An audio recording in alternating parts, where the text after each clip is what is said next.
Bom dia a todos! É um prazer recebê-los na transmissão de resultados do Banco Mercantil referente ao terceiro trimestre de 2025.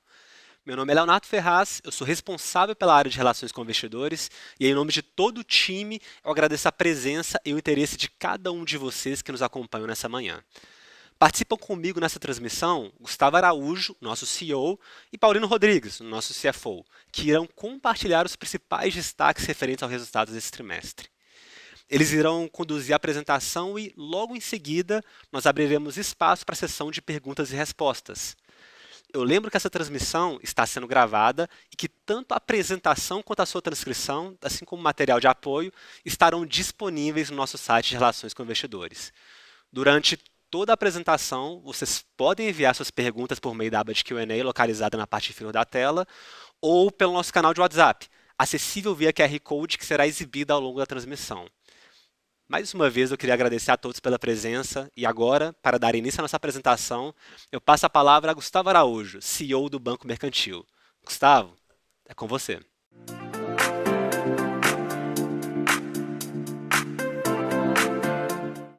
Bom dia a todos. Esse trimestre representa para a gente muito mais que um lucro líquido recorde de 254 milhões de reais, com ROE de 45%. Esse trimestre marca uma forte retomada na nossa originação, que cresceu 66% desde o último trimestre. Vamos lembrar que trimestre passado a gente teve todo um ajuste operacional do fluxo de contratação de consignado e a gente conseguiu ajustar as nossas rotinas e as nossas jornadas para recuperar essa produção, essa originação de crédito. Além disso, a gente observa um avanço da receita de todo o nosso ecossistema 50+, com alta de 30% no ano, e 14% só trimestre contra trimestre. E além disso, um número que era super difícil de chegar, um desafio interno muito grande de chegar em 80% da originação do banco de maneira digital, cresceu de 80% para 85% só nesse trimestre. Mas acima de tudo, esse trimestre também, para a gente, é um grande marco, porque a gente lançou a maior campanha institucional de marketing da nossa história. Muito desse resultado que a gente vai falar aqui hoje vem dessa nossa capacidade de entender o tamanho do mercado, essas tendências demográficas e de criar cada canal, produto, jornada, conversar com o nosso público 50+, e ocupar esse espaço ainda muito pouco explorado de mercado. Então esse posicionamento claro oferece para a gente um reconhecimento de marca muito forte junto ao nosso público, reduz o CAC, que é o custo de aquisição do nosso cliente, e aumenta o engajamento, que a gente mede aqui com o LTV. Então, num verdadeiro ciclo virtuoso. Tá?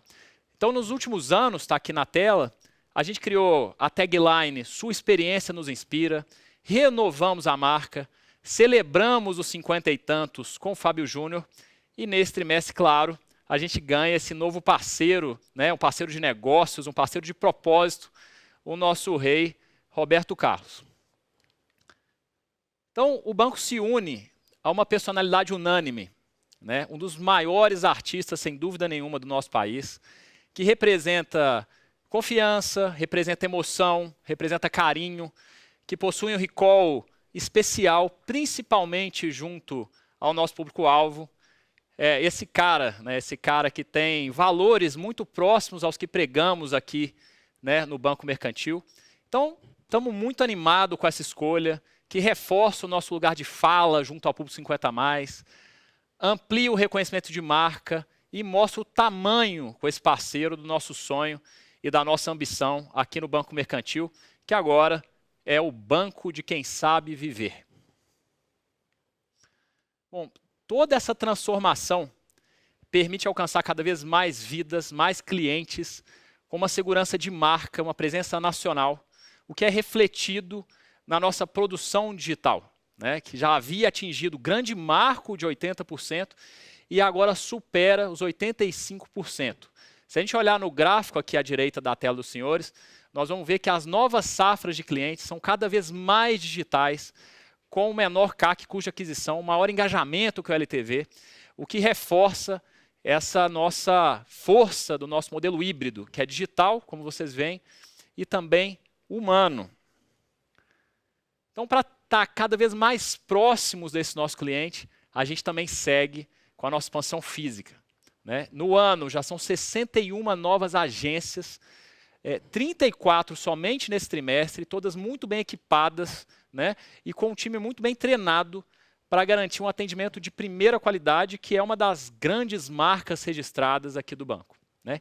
Cada nova agência, para a gente, é um ponto real de conexão com os clientes, que muitas vezes preferem o contato humano, reforçam a nossa presença, a nossa placa e a nossa grande missão, né, de estar ali, sempre ali do lado desse nosso cliente.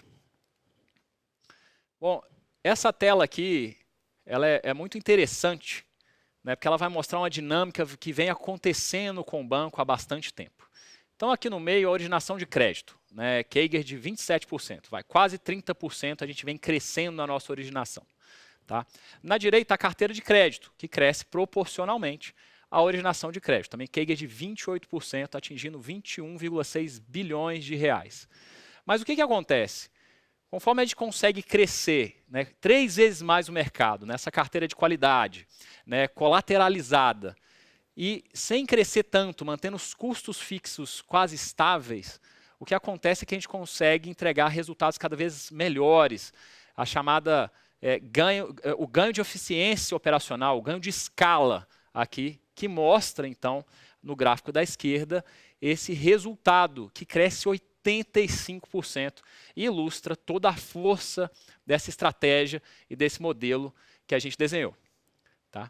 Então, para resumir, né, falamos da carteira de 21,6 bi, crescimento de 31% no ano, muito puxada pela originação, que retoma 4,4 bilhões, um crescimento de 26%, e de novo um crescimento trimestral de 66%, ainda que os fluxos operacionais ainda estejam em melhoria contínua, puxada pela carteira de crédito consignado de 14,7 bilhões, um crescimento de 44%, mais de 6,4 vezes o crescimento do mercado, que somado com a receita de prestação de serviços no nosso ecossistema, que cresceu 34% no ano, mais 14% só no trimestre, também muito puxada por essa campanha institucional, pelos canais digitais, pelos canais físicos, a gente chega no lucro de 254 milhões, um crescimento de 26% no ano, com ROA de 3,4%, um dos maiores do mercado, que alavancado chega no ROI de 45% e num banco muito capitalizado, com a Basileia bastante confortável aí acima dos 16%. Então, para entrar aqui no detalhe de cada um desses números, vou chamar aqui no palco o nosso CFO, Paulino. Muito bom dia.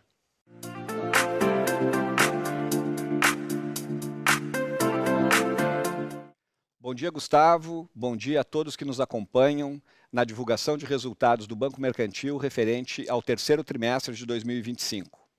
Vamos agora, então, dar um pouco mais de detalhe aos números, começando pela carteira de crédito do banco, que é o seu principal ativo financeiro.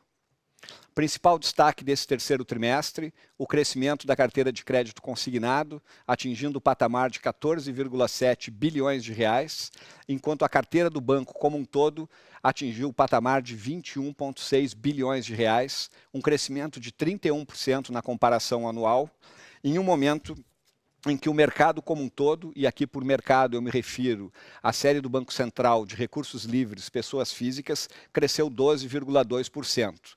Daí, portanto, mais uma vez, o banco crescendo a mais do que o dobro do mercado, crescendo nesse trimestre 2,5 vezes a taxa de crescimento do mercado como um todo.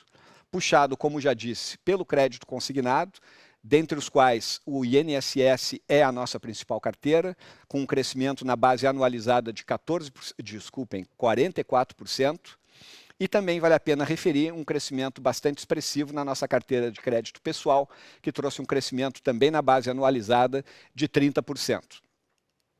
Outras carteiras, como é o caso da carteira de antecipação do saque aniversário FGTS, andaram de lado, por assim dizer.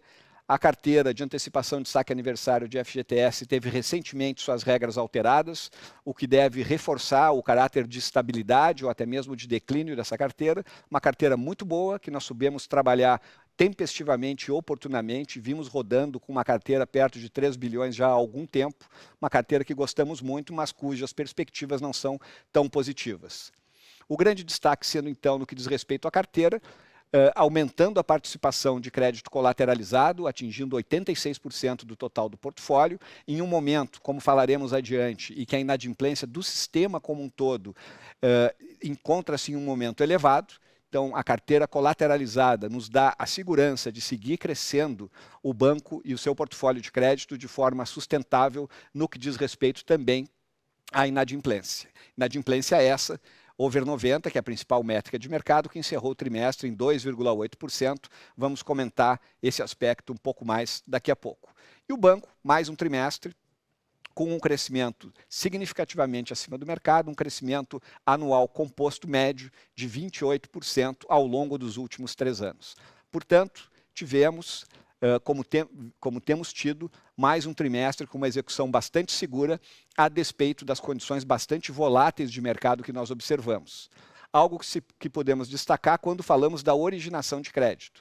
Após um segundo trimestre, onde tivemos uma série de incidentes relacionados principalmente ao INSS, dentre os quais eu destaco a exigência de biometria, que fez com que os procedimentos operacionais, não só do mercantil, mas do mercado como um todo, se alterassem e fazendo com que os níveis de originação dessa linha, que como já referida é a principal linha do banco mercantil, atingissem em níveis de mercado os menores patamares históricos do produto.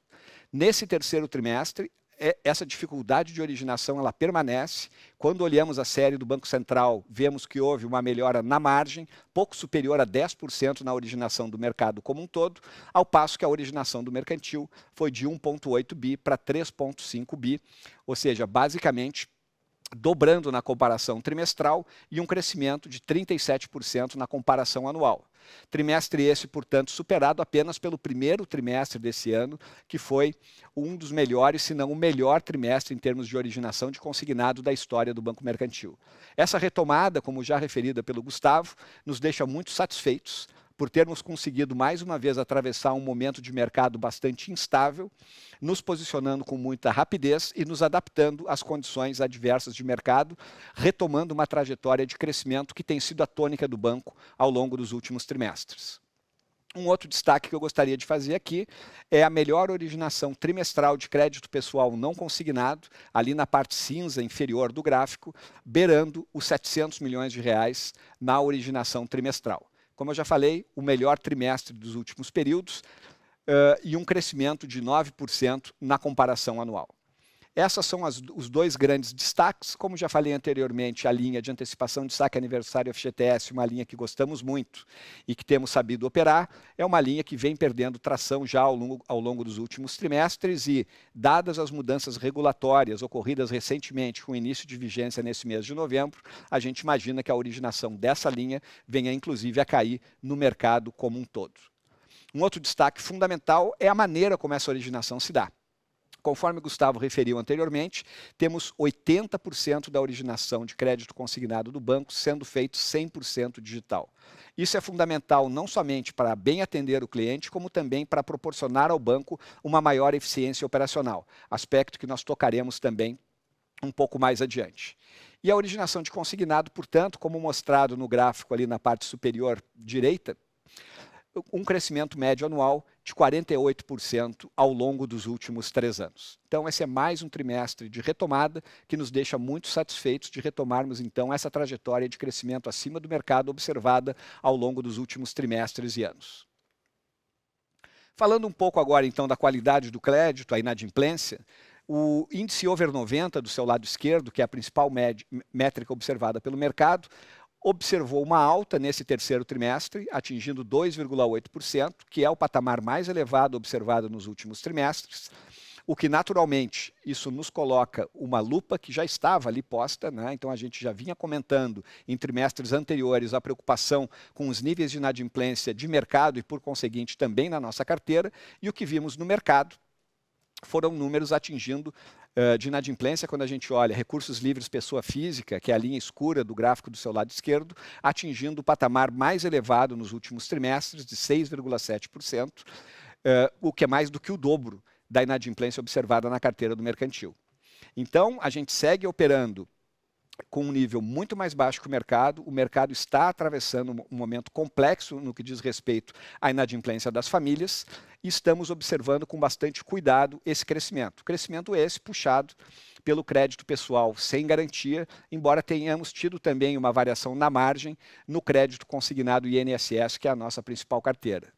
Tudo isso posto, entendemos que seguimos rodando num nível de inadimplência dentre os melhores do mercado, compatível com as características da nossa carteira, o que, entretanto, não significa que nós não tenhamos que estar muito atentos com os critérios de concessão de crédito para que consigamos equilibrar um crescimento acelerado, que acabei de falar, com uma carteira de qualidade que nos permita seguir entregando os níveis de retorno que o banco tem apresentado ao longo dos últimos trimestres. Uma informação de ontem que eu gostaria de colocar e que ilustra bem o que nós estamos falando. Ontem tivemos a divulgação dos dados da CNC com respeito ao endividamento e inadimplência das famílias brasileiras, e as famílias endividadas atingiram o maior patamar da série histórica, série essa iniciada em 2010, atingindo 79,5% das famílias endividadas no Brasil.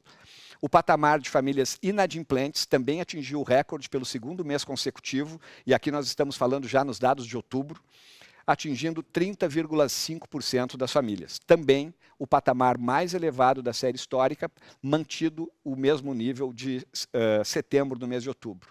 Então, esse é o pano de fundo que nós enfrentamos nesse momento, nós e o mercado, como inadimplência, e temos, como temos sabido, como navegar bem esse cenário.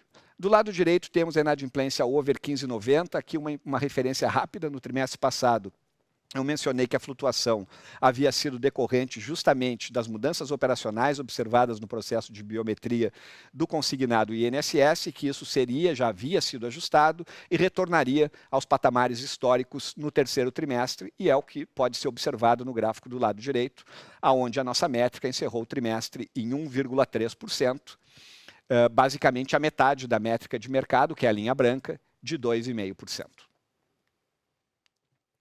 Quando falamos da PDD, né, da provisão para devedores duvidosos, em relação ao percentual da carteira em termos absolutos, no gráfico do lado esquerdo, a gente verifica uma manutenção num patamar que tem sido uma média de 2,56%, o percentual de PDD em relação à carteira observado nos trimestres em tela. Uma queda nesse trimestre para 2,2%, mas rodando dentro dos patamares que entendemos como os patamares normais para o perfil da carteira do banco. No gráfico do lado direito, nós temos a divisão entre os estágios 1, 2 e 3 preconizados pela Resolução 4966, com relativa estabilidade, até mesmo uma melhoria com o aumento do percentual no estágio 1, atingindo 94,9%, a melhor observação do período em tela. Passando agora para um outro tema bastante importante que merece destaque nesse trimestre, a receita de prestação de serviço do banco, atingindo um patamar recorde de 235 milhões de reais, o que significa um crescimento na base anualizada de 33,5%, puxado por produtos que são valorizados mais pelos clientes do que tarifas bancárias, principalmente seguros e assistências, que atingiram um crescimento de 20,6 pontos percentuais, totalizando 82,9% do total da receita de prestação de serviços do banco. O que significa não só um aumento da linha de receita do top line, mas também uma melhoria da qualidade dessa receita, com produtos que os clientes valorizam mais, ocupando um espaço cada vez maior, ao passo em que as tarifas vêm paulatinamente se reduzindo, atingindo 15,2%, ou seja, basicamente a metade do que era um ano atrás, nesse terceiro trimestre de 2025. Isso aqui, como veremos, quando analisarmos o composto da margem financeira líquida, o NII, com a receita de prestação de serviço, a RPS, ambas recorde nesse trimestre, como falaremos na sequência, vamos ver que essa composição é muito saudável e é fundamental no sentido de permitir que o banco entregue aos seus acionistas os níveis de retorno que vem apresentando. Falando agora um pouco do outro lado do balanço, do passivo financeiro do banco, ou funding, o banco atingiu um saldo de funding de 27,2 bilhões ao final desse terceiro trimestre, como sempre, puxado pela sua captação própria, o que mostraremos em um momento, e dentre elas o depósito a prazo. sendo responsável basicamente por 3/4 do funding do banco. A partir desse trimestre, passamos a destacar aqui as letras financeiras, devido ao aumento da sua participação no nosso mix, atingindo 15% ao final desse terceiro trimestre, o que é consequência de condições favoráveis de mercado e também, naturalmente, das contínuas melhorias na classificação de risco do banco observadas ao longo dos últimos trimestres. Isso fez com que o banco entrasse cada vez mais no radar de investidores institucionais, que vêm alocando mais e mais recursos nas letras financeiras do banco, que, como eu disse, representam já 15% do total do funding do banco. Outras linhas, como operações estruturadas e outras captações de mercado, acabam perdendo um pouco participação, dado o predomínio maior no mix dos depósitos a prazo e das letras financeiras. Detalhando isso um pouco mais, no gráfico do lado esquerdo, nós temos que já 89% de todo o funding do Banco Mercantil provém de suas fontes próprias de captação.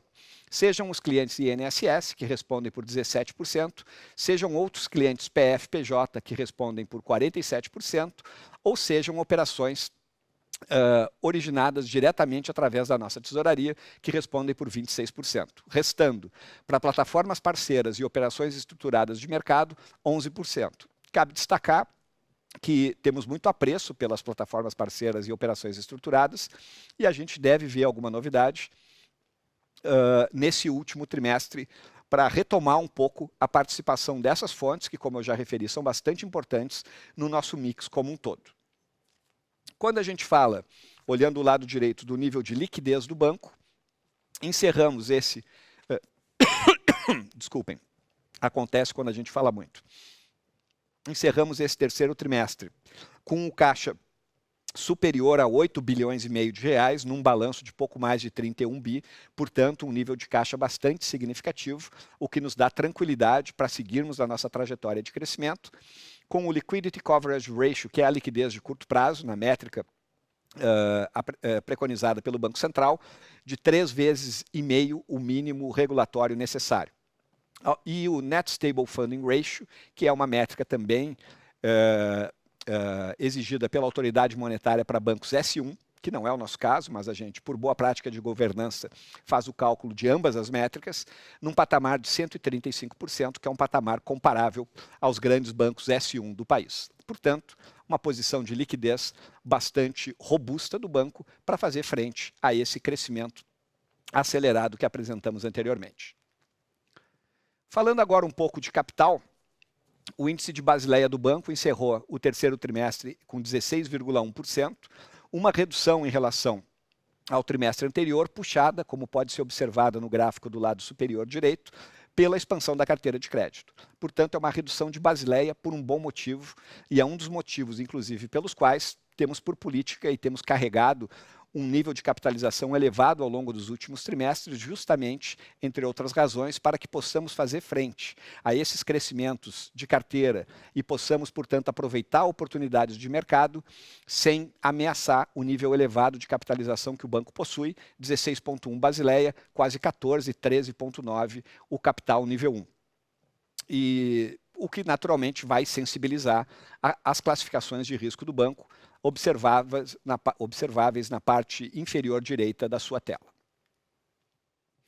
Essa tela a gente gosta muito dela porque ela ilustra a dinâmica de crescimento do banco e como o banco vem entregando os níveis de retorno que vem entregando ao longo dos últimos anos. Então ela remonta a 2022 e desde então nós podemos observar o crescimento do top line, que é a linha de receitas do banco, a linha branca, ocorrendo de uma maneira muito mais acelerada que o custo de captação, que é a linha escura, e aqui a gente tem que sempre destacar que tivemos flutuações importantes das taxas de juros ao longo desses trimestres, fazendo com que o custo de captação não só do banco, mas do mercado como um todo fosse pressionado.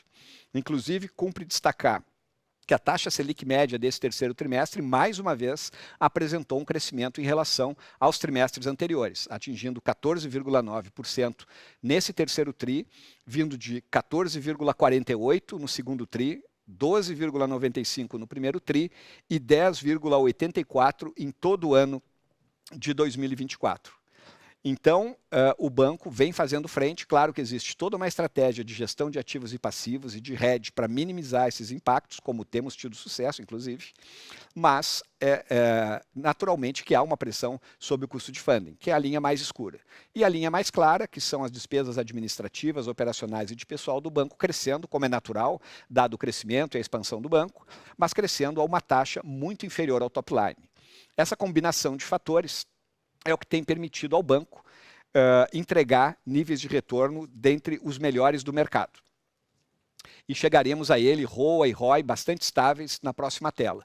Antes disso, porém, eu gostaria de falar um pouco sobre a margem financeira líquida. Nós temos, nas apresentações de resultado, indicado que essa margem ela deveria cair ao longo desse ano para rodar algo próximo a 18%. E é isso que nós temos observado. Aqui tem uma série de efeitos, o próprio efeito no custo de captação que eu acabo de referir, tem um efeito mix também de linhas que tem taxas menores, como o crédito consignado, ganhando uma participação maior no nosso mix. Tudo isso dentro do plano de expansão do banco, em cima de linhas colateralizadas. Então, essa redução que a gente observa na NIM atingindo 17,5%, diga-se de passagem, uma NIM bastante saudável, ela já era uma redução esperada. E, de toda sorte, o nosso NII atingindo um patamar recorde de 1.189 bilhões, um crescimento de 14% na comparação anual, muito ajudado, como já falei antes, pela receita de prestação de serviço, atingindo o patamar recorde de 235 milhões de reais, um crescimento na comparação anual de 34%. Isso tudo somado nos leva, como já mencionei anteriormente, a um ROA estável ao longo desse terceiro trimestre, em 3,4%, sendo, portanto, a variação no ROI de 46% para 45%, fruto de uma pequena flutuação no nível de alavancagem do banco. Mas acho que o grande fator de destaque nessa tela é a capacidade que temos tido, em um cenário bastante volátil, por assim dizer, de manter o nível de retorno sobre o ativo do banco basicamente estável na casa do 3,4%, teve um pouquinho acima disso no primeiro trimestre, e com o nível de alavancagem muito puxado pelo caixa elevado, isso tem nos permitido entregar um ROI na faixa de 45%, 46%, tendo sido 45% nesse terceiro trimestre de 2025.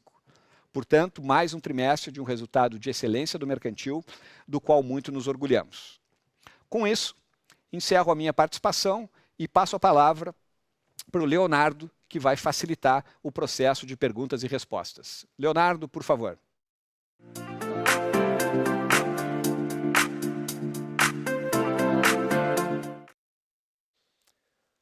Muito obrigado, Paulino. Vamos agora à nossa sessão de perguntas e respostas. Bom, a gente recebeu algumas perguntas relacionadas ao INSS, então eu queria começar com esse tema. Bom, temos observado uma série de acontecimentos ligados ao INSS, como a exigência de biometria que vocês mencionaram, CPMI, etc. O mercantil foi afetado? Como? O que fez o banco retomar a originação de consignado do INSS de maneira tão forte? Fundamentalmente, a gente tem vivido aí, e a gente está observando no mercado, nos noticiários, um grande freio de arrumação no que tange a INSS, né? Isso vai começar, por exemplo, no fluxo de contratação de consignado, que é o fluxo biométrico com o TSE, e até tangibilizar também o pagamento de benefícios, né? Benefícios previdenciários.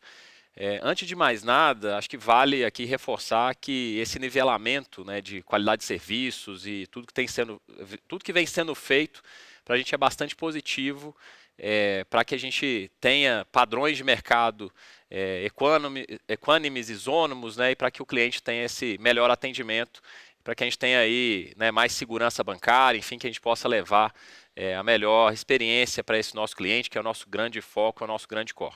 Então, em relação à produção de consignado, a gente viu que ela teve uma queda expressiva no último trimestre, né, o fluxo de desbloqueio do benefício passou a precisar de uma biometria no site do TSE. e, portanto, um desvio de jornada dos canais próprios do banco. Isso tem uma quebra de funil importante, com uma limitação, inclusive, de banda, né? Quantas mensagens a gente consegue trocar para comparar a face que a gente está capturando do cliente com a face cadastrada no TSE. E lembrando também que cidadãos acima aí, de 65 anos, muitas vezes preferem ou têm a opção, né, de não votar também. Então, o mercantil sempre usou a biometria, né, sempre desde 2019, 2020, que a gente já tem esse fluxo de segurança garantido para o cliente. O que muda foi a fonte de onde a gente precisa buscar esse face match, né? Isso faz com que o fluxo e a jornada sejam totalmente mudados, né? A gente precisou se adaptar. E uma palavra-chave aqui no mercantil, indo direto ao ponto de uma das perguntas, é a adaptabilidade. Então a gente poderia entender, olha, o mercado mudou, vamos conviver com uma originação um pouco melhor e vamos aguardar essas melhorias operacionais que vêm acontecendo paulatinamente. Mas a gente se desafia a fazer melhor, né? A adaptar. Olha, então apesar dessas mudanças e sabendo que a demanda do cliente está instalada, essa é uma linha muito procurada, uma linha muito boa para o cliente, que é a linha desconsignado. O que a gente consegue fazer nas nossas jornadas para facilitar para esse cliente o desbloqueio? Como que a gente consegue colocar os nossos canais à disposição do cliente? A gente falou muito hoje dos canais, dos canais físicos. Como é que a gente consegue ajudar nas agências que o cliente consiga realizar o desbloqueio? Como que a gente consegue ajudar no digital? Quais são as dúvidas? Como que a gente usa melhor essa banda? E tudo isso somado fez com que a gente conseguisse, no consignado de INSS, uma retomada muito legal, aí de 40%, quando o mercado cresceu 12%, 13% trimestre contra trimestre.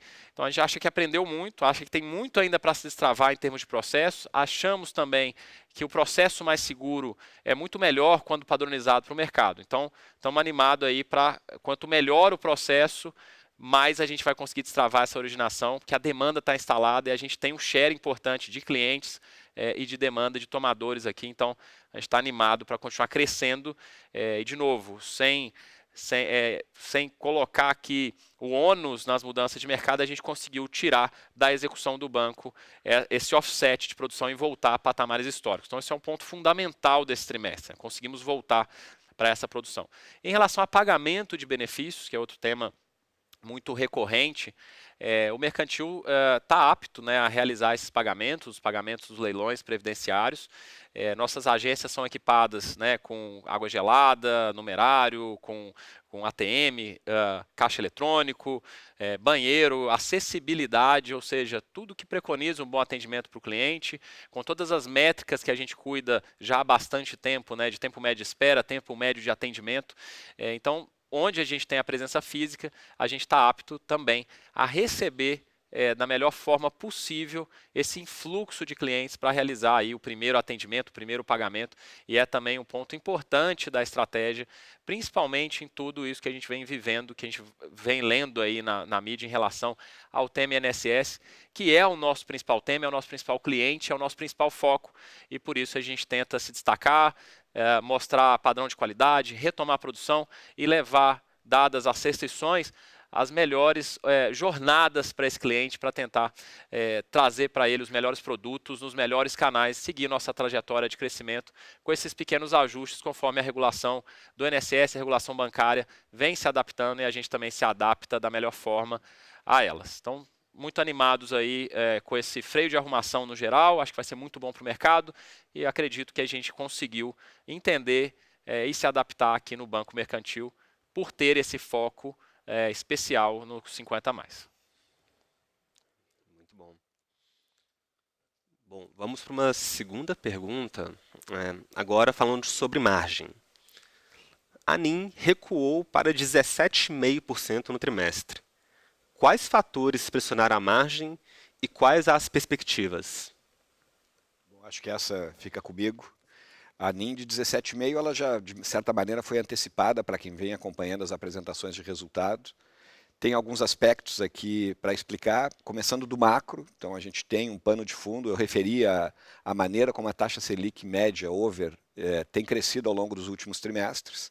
Isso, naturalmente, que pressiona o custo de captação, por mais que se tenha hedge. E nós o temos, né? Nós temos uma política e uma execução de ALM bastante estrita, mas naturalmente que à medida que o tempo passa, você vai reprecificando operações com as novas condições de mercado e isso tem pressionado o custo de captação das instituições financeiras de maneira geral, não é diferente no mercantil. Então, isso no que diz respeito ao macro. Quando a gente olha para o micro, eu acho que tem, em primeiro lugar, um efeito mix. Nós temos linhas colateralizadas, notadamente o crédito consignado INSS, que tem uma margem menor do que outros produtos de crédito do portfólio, e essas linhas colateralizadas, conforme também apresentamos, têm ganho participação no nosso mix. Então, esse efeito mix é um segundo aspecto.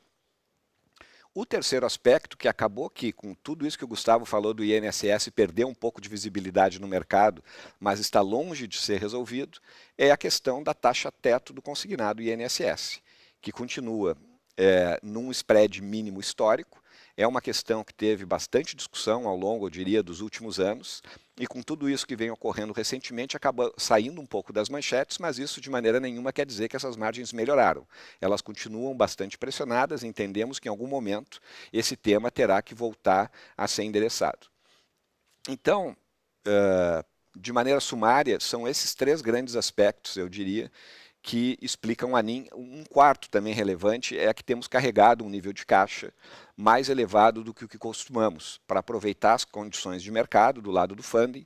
Isso tem nos permitido alongar e reduzir custos de captação, o que entendemos ser estruturalmente importante para o banco, razão pela qual o temos feito. Agora, isso traz um custo na medida em que aumenta a participação do caixa em relação ao total de ativos que rendem juros. Fazendo o caixa, ele basicamente tem o custo de aplicação muito parecido com o custo de captação, então o resultado que ele deixa em termos de NIM é tendente a zero. Ao passo que o crédito não, o crédito possui uma margem bem mais significativa. Então eu diria que esse volume maior de caixa é o quarto elemento. Dito tudo isso, nós temos trabalhado para compensar essas margens mais espremidas na NIM. Claro que uma NIM de 17,5% é uma NIM extremamente saudável quando a gente compara com outras instituições financeiras. Ainda assim, nós temos visto essa redução, antecipamos essa redução e temos buscado compensá-la através de ganho de escala e ganho de eficiência, o que temos tido sucesso, de tal maneira que o ROA ele tem se mantido estável naquele patamar de 3,4%, foi até um pouquinho mais que isso alguns trimestres atrás, de maneira que a gente tem conseguido manter os níveis de retorno do banco e seguiremos trabalhando nesse sentido, mas entendendo que a NIM ela já atingiu um patamar que nós esperávamos e esperamos que continue ao redor de onde está nesse momento nos próximos trimestres. Bom, a gente tem uma aqui sobre a liquidez do nosso papel. Quero parabenizar pelo resultado do terceiro trimestre de 2025. Diante do desempenho das ações e dos esforços para aumentar a liquidez do papel, gostaria de saber se há, no planejamento da companhia, a possibilidade de um desdobramento de ações. Acho que posso comentar essa também, Gustavo. Essa pergunta ela começou a surgir mais recentemente, não é a primeira vez que a gente recebe, em outras conversas privadas eu já recebi esse questionamento. Realmente a ação tem se apreciado e o pessoal tem questionado sobre a possibilidade de nós fazermos um split. É claro, sempre há essa possibilidade, a gente busca trabalhar para que a liquidez das ações se amplie e naturalmente que fazer um desdobramento pode ajudar nesse processo. Então é algo que sim, podemos avaliar, não temos uma data ou um processo iniciado nesse sentido ainda, mas dado que essa demanda começa a surgir, entendemos que pode ser um meio para ampliar a liquidez do papel e naturalmente destravar valor para os nossos acionistas. Bom, agora a gente vai para uma relacionada às mudanças recentes do FGTS, com as novas regras que limitam a antecipação do saque aniversário do FGTS. Como a instituição avalia o impacto sobre a originação deste produto? Eu pego essa aqui.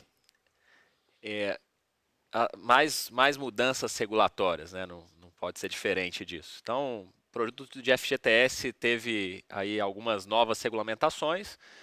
Das principais são o valor da parcela vai de 100 a 500 reais, então limitado a 500 reais e limitado a 5 parcelas, então o valor total fica limitado a 2.500 e apenas uma operação ativa por cliente. São essas as grandes mudanças regulatórias, né? Em última análise, uma vez que esse mercado já está bastante saturado, a gente acredita que essas mudanças aí vão ter um impacto drástico, se não definitivo, na originação dessa carteira. Tá? Como é que a gente aborda esse tema aqui no mercantil? Acho que primeiro foi um produto, e é um produto bastante rentável, que o mercantil soube se aproveitar, um lançamento lá na pandemia, um produto que funcionou bastante bem, que contribui, que o mercantil chegou a ter 15% de mercado, ou seja, mostrou de novo adaptabilidade, velocidade, foi um dos bancos que conseguiu montar a carteira muito rapidamente, uma carteira boa, rentável, saudável, que mostra a força do canal, principalmente nesse caso do digital, então aplicativo, WhatsApp, e a gente conseguiu montar essa carteira que está aqui na casa de 2,7 bilhões. Em relação a essa carteira, ela ainda vai bastante tempo, ela tem a duration muito elevada, vai 5, 6 anos ainda ficar aí acruando os juros para o banco mercantil.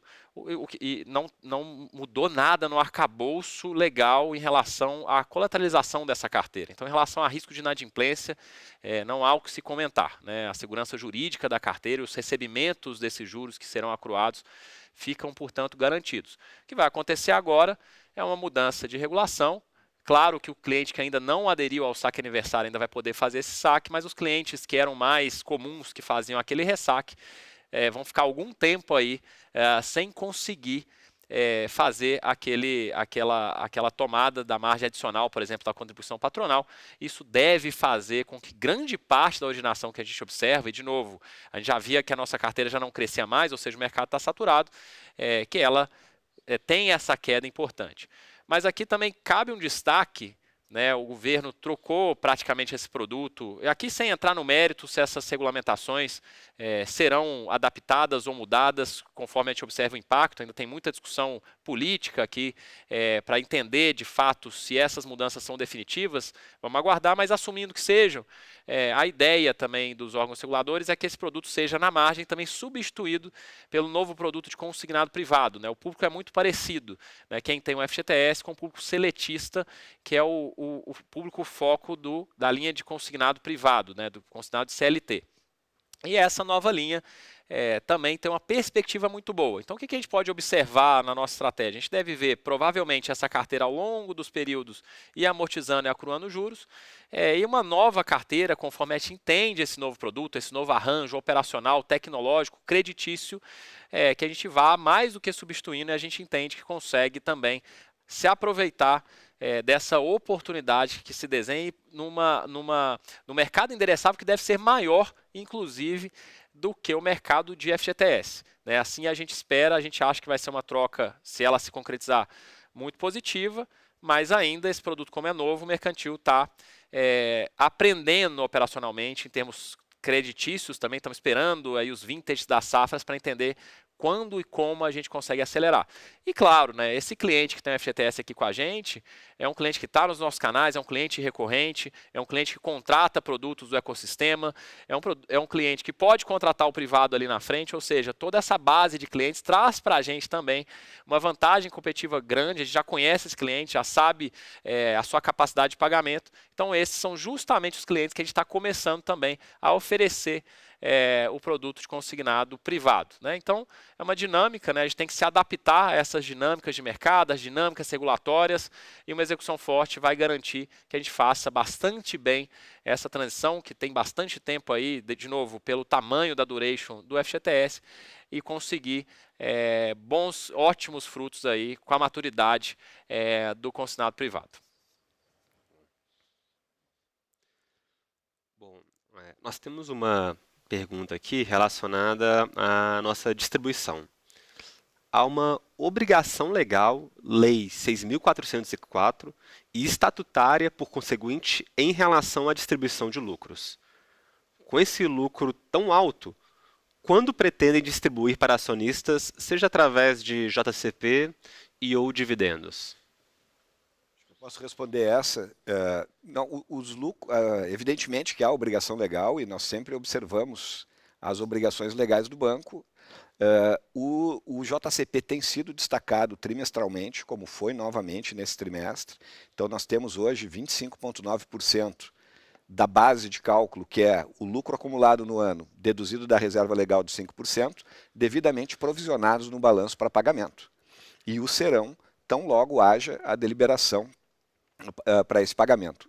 Isso não tem ainda uma data definida, mas imaginamos que seja após o encerramento do exercício, como tradicionalmente o banco fazia, embora ele tenha feito em alguns momentos pagamentos intermediários. Então a expectativa é que esse pagamento ocorra mediante a deliberação devida após o encerramento do exercício de 2025. Bom, nós já vamos caminhando aqui para o final. Eu vou fazer uma última pergunta. A gente tem uma aqui que é relacionada à nossa estratégia de funding. Bom, vocês mencionaram novidades a respeito de plataformas e operações estruturadas no quarto trimestre de 2025. Poderiam detalhar? Seriam colocações públicas ou privadas? Acho que eu posso responder essa também. Eu comentei en passant durante a apresentação, a gente vai ver novidades, não tanto em relação a plataformas. O banco hoje ele está presente em todas as principais plataformas de investimentos do país, já há bastante tempo, e vai continuar presente. São parceiros importantes na nossa estratégia de funding.